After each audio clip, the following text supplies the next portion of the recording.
Ya, assalamualaikum warahmatullahi wabarakatuh. Anak-anakku kelas 7. Bertemu lagi dengan Bu Ningrum di pelajaran IPS.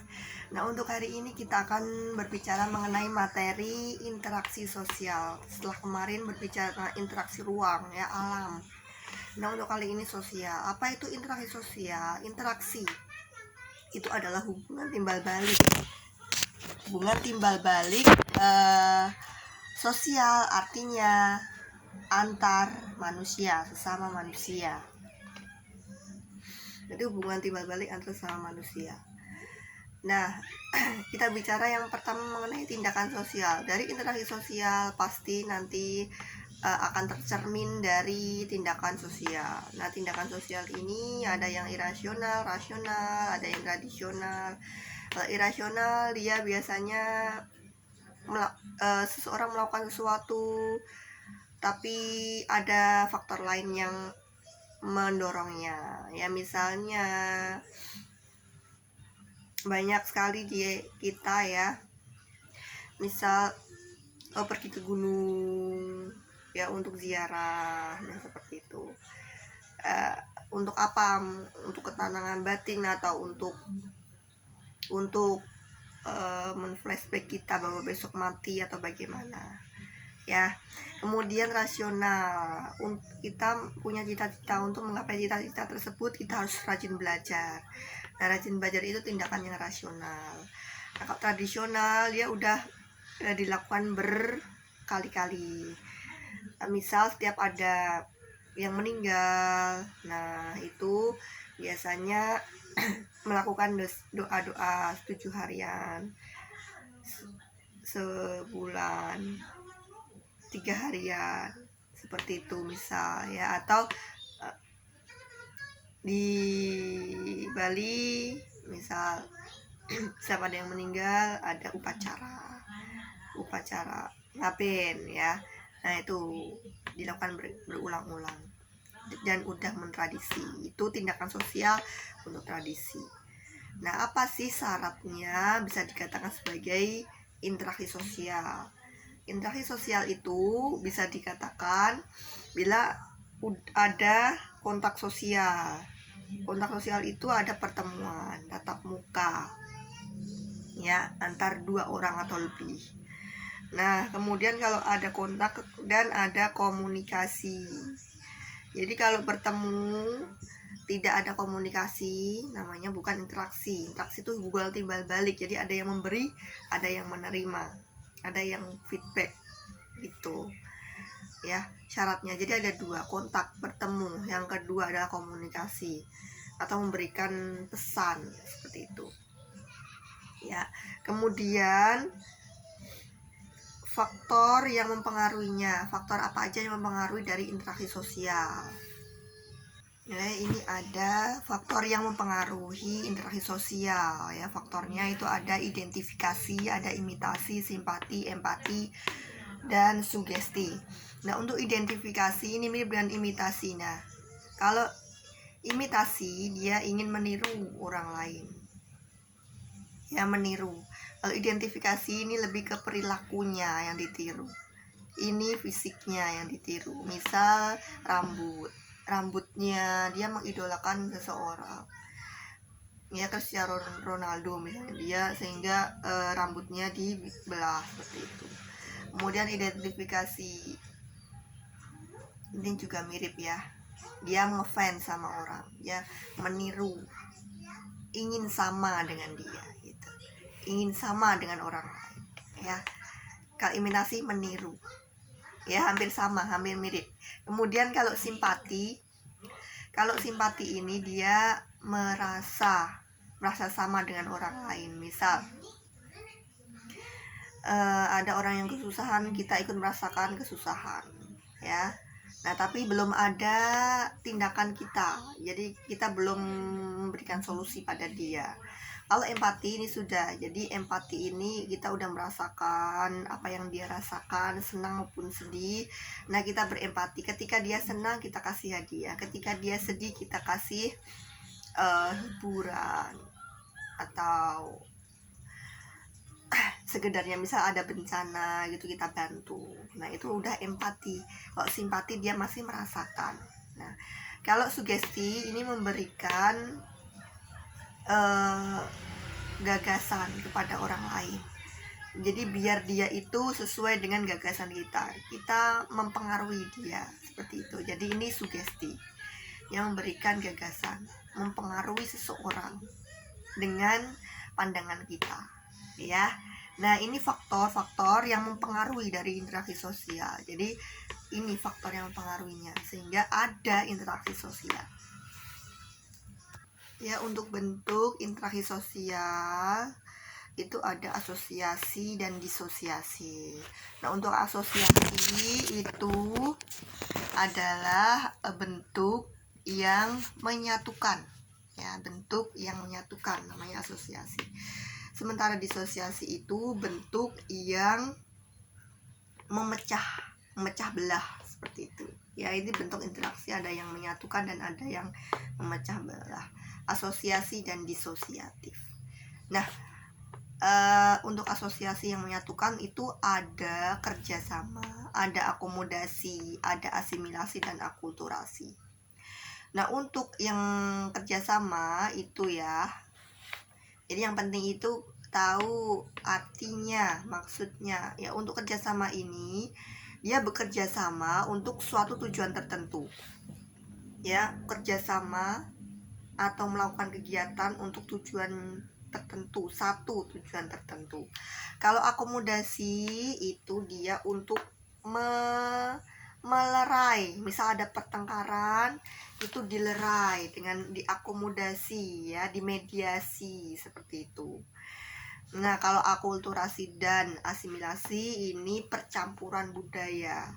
Kalau asimilasi itu percampuran budaya tapi budaya aslinya udah hilang atau tidak nampak. Kalau akulturasi percampuran budaya yang masih nampak, ya, budaya aslinya masih ada gitu, masih terlihat. Nah sekarang kita yang dua ini ada banyak banget ya bentuk-bentuk dari kerjasama dan akomodasi tadi. Ya kalau kerjasama dia bekerja sama dengan satu tujuan, ya, berkegiatan dengan satu tujuan.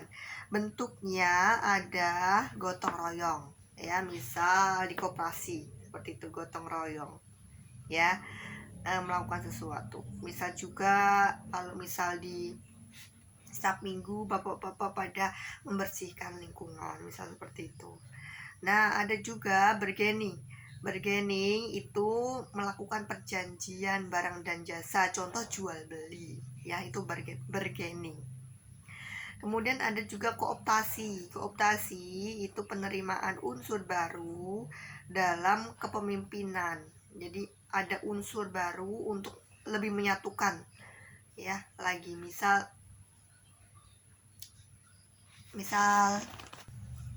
diperbolehkannya ya penegakan hukum Islam di Nangro Aceh Darussalam karena di sana mayoritas bahkan seluruhnya Islam, ya, warganya. Kemudian Korsel dan Korut kemana ada perselisihan. Nah PBB memberikan unsur baru gencatan senjata, misal seperti itu. Nah ya itu kooptasi, itu salah satu bentuk kerjasama. Ya, kemudian koalisi ini melakukan sesuatu untuk tujuan yang sama, bareng-bareng, jadi dia selaras. Misalnya pada pemilu, ya, itu partai ini dengan partai ini bekerja sama untuk menang, misalnya seperti itu, karena mempunyai tujuan yang saling menguatkan. Nah kemudian ada juga joint venture, ya, dia misalnya ada kerjasama dalam pertambangan batu bara atau kerjasama dalam perfilman, dia join dong seperti itu, ya. Nah itu kerjasama, bentuk-bentuk dari kerjasama, ya, jadi dia mempunyai satu tujuan yang sama itu. Nah untuk yang bentuk akomodasi itu dia lebih ke sebagai penengahnya, ya, misal ada banyak istilah-istilah dari bentuk akomodasi. Yang pertama yaitu koersi ya, koersi tulisannya ya. Nah, koersi. Nah, koersi ini adalah bentuk akomodasi melalui paksaan ya. Misalnya penjajahan gitu. Penjajahan waktu Belanda. Belanda memberikan kita infrastruktur jalan, jembatan, ya kan. Sebelumnya kan belum ada. Nah, tapi warga Indonesia disuruh kerja paksa, dipaksa untuk juga membantu dia memberikan keuntungan dengan cara sumber daya alam kita ditanam di tanah kita yang subur, sehingga nanti keuntungannya sama dia. Tapi kita juga diberikan sedikit ya. Nah, itu dengan paksaan ya, namanya koersi. Kemudian ada kompromi, di mana pihak yang terlibat itu saling mengurangi tuntutan. Jadi misal awalnya saling menuntut ini, nah ya udah kita kurangin aja, kita diringankan gitu tuntutannya ya.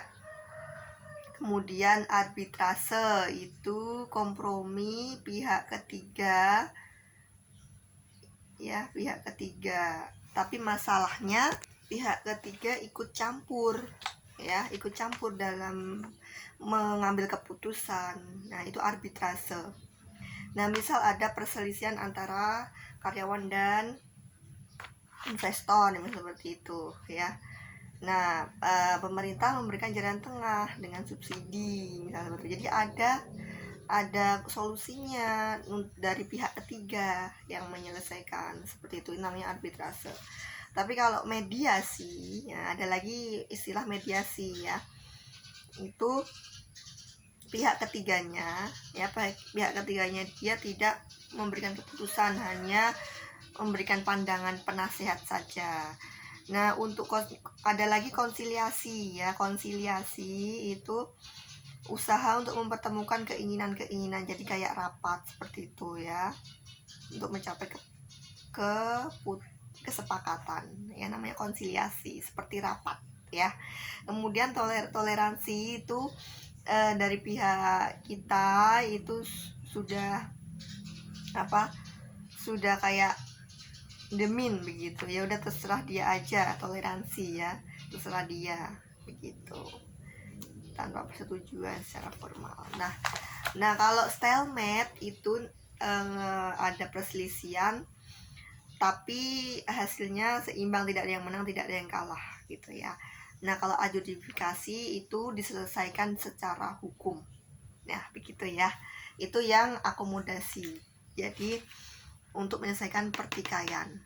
Nah, ini asosiasi, tapi dia kan masih penyatuan, masih dalam bentuk penyatuan ya, untuk bersatu, untuk tenang, seperti itu. Nah, kalau asimilasi tadi ya, ini ada percampuran budaya. Nah, ada lagi bentuk yang dia disosiasi. Artinya apa? Dia permusuhan ya, atau tidak bersatu, seperti itu ya. Nah, itu ada bentuknya yaitu konflik ya. Ini ada persaingan. Nah, contohnya persaingan, kemudian kontravensi, pertikaian, pertentangan. Nah, persaingan ini contohnya pada lomba-lomba, misal bulu tangkis, itu individu dengan individu ya. Dia ingin bersaing siapa yang menang, seperti itu. Ada yang kelompok-kelompok, misal voli, sepak bola, seperti itu. Nah, itu ya yang ini disosiatif, yang persaingan. Jadi dia bersaing untuk satu tujuan. Jadi satu tujuannya yang menang, misal seperti itu. Ya, ini disosiatif. Kemudian yang disosiatif kontravensi, dia masih sikapnya tersembunyi. Jadi dia menentang tapi masih tersembunyi ya. Ada yang kontravensi umum, sederhana, intensif, rahasia, statis. Kalau kontravensi umum, dia perbuatan menolak ya, perbuatan-perbuatan seperti penolakan, keengganan. Nah, itu. Kalau kontrafensi sederhana dia udah mulai menyangkal, ya, udah berani ngomong. Kalau misal kontrafensi intensif dia sudah menghasut atau menfitnah, ya. Kemudian kalau kontrafensi rahasia dia mengumumkan rahasia pihak lain, pihak lawan. Kalau kontrafensi statis dia untuk membingungkan lawan. Kok dia begitu ya, gitu kan, jadi kita bingung. Misalnya dia politik ya, yang ini statis. Nah, kalau pertikaian itu, kalau yang kontrafensi yang tidak diselesaikan dengan baik, dia akan menimbulkan pertikaian. Nah, kalau pertentangan itu ya, yang ini pertentangan itu dia berusaha memenuhi tujuannya dengan cara menantang pihak lawan, ya, dengan cara kekerasan maupun ancaman. Nah, ya, itu pertentangan. Itu ya, ini penting banget ya, istilah-istilah ini maka sangat penting dipahami betul. Gitu aja. Saya akhiri, wassalamualaikum warahmatullahi wabarakatuh.